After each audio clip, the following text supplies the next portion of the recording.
Bienvenue dans cette vidéo making of. Pour cette vidéo, j'ai enregistré tout le processus de 3D, mais je me suis dit que ce serait sympa de parler un peu du projet par-dessus.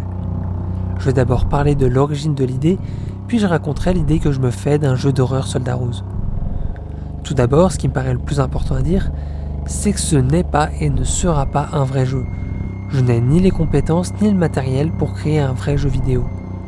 Le logiciel que j'ai utilisé, SketchUp, c'est un logiciel de modélisation, pas de code, ni même d'animation. Donc si vous avez les compétences et que l'idée vous plaît, je vous l'offre. J'ai même une idée relativement précise de l'histoire et quelques idées de gameplay. J'en parlerai un peu plus tard. L'idée m'est venue en juin 2024. Je travaillais sur une vidéo sur les mascottes horror game en général et je me suis rendu compte à quel point le Soldat Rose était un matériau parfait pour ce genre de jeu et qu'il fallait juste rajouter l'élément horreur. J'ai alors fait un premier faux teaser, notamment en utilisant des images préexistantes et en filmant d'autres.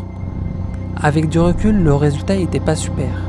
En janvier, donc 2026, j'ai redécouvert le logiciel SketchUp et je me suis dit que c'était un logiciel suffisant pour faire des faux teasers pour des jeux.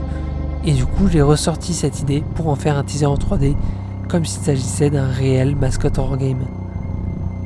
Un des trucs cool de ce logiciel, c'est qu'on peut facilement utiliser des modèles créés par d'autres personnes. Bon, c'est pas toujours la même échelle, du coup il faut parfois tricher, vous le verrez dans la vidéo. Bref, je pense qu'on peut passer au résumé de l'idée que je me fais d'un mascotte horror game, le Soldat Rose. Le grand magasin a fermé ses portes. Un enfant, Joseph, s'est laissé enfermer, car il veut s'échapper de ses parents toxiques. C'est du mascotte horror, on va dire que ses parents le battent en plus de le rabaisser constamment. Mais il n'est pas seul dans ce magasin. Les jouets prennent vie et le prennent en chasse avec pour but de le tuer. Donc l'endroit qu'il pense refuge est loin d'être safe. Une des poupées, Betty Kate, dérègle et manipule les jouets chaque nuit pour qu'ils ne soient jamais vendus / séparés, mais cela va finir par se retourner contre elle.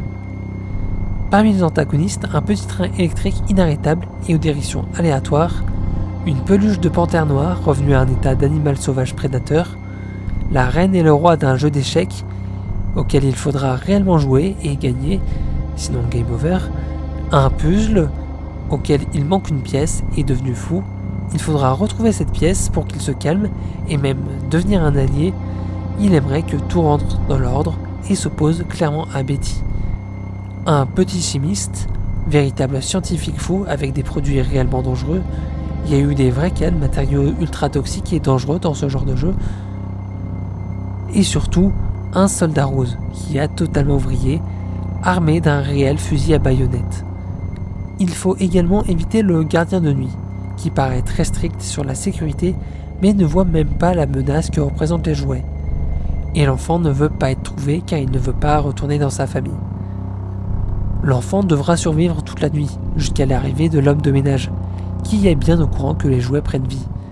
Il se montrera plus que compréhensif et le rassurera en lui disant qu'il ne verra plus jamais ses parents, étant donné qu'il se révèle véritable antagoniste, kidnappant et tuant des enfants pour donner vie aux jouets, car c'est lui-même un grand enfant qui refuse de grandir.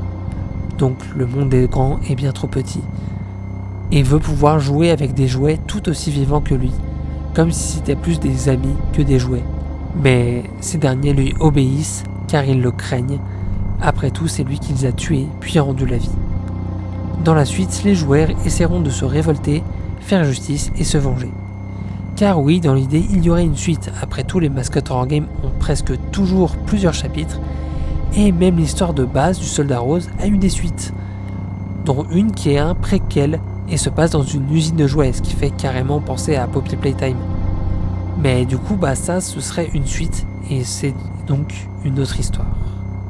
Bref, voilà pour le premier chapitre du mascotte horror game Le Soldat Rose. Je pense pas que je ferai vraiment plus. J'ai essayé d'être à la fois fidèle par rapport à l'histoire originale et par rapport aux éléments de mascotte horror. Je vous renvoie à ma vidéo où je décortique ce genre, et je vous dis à la prochaine.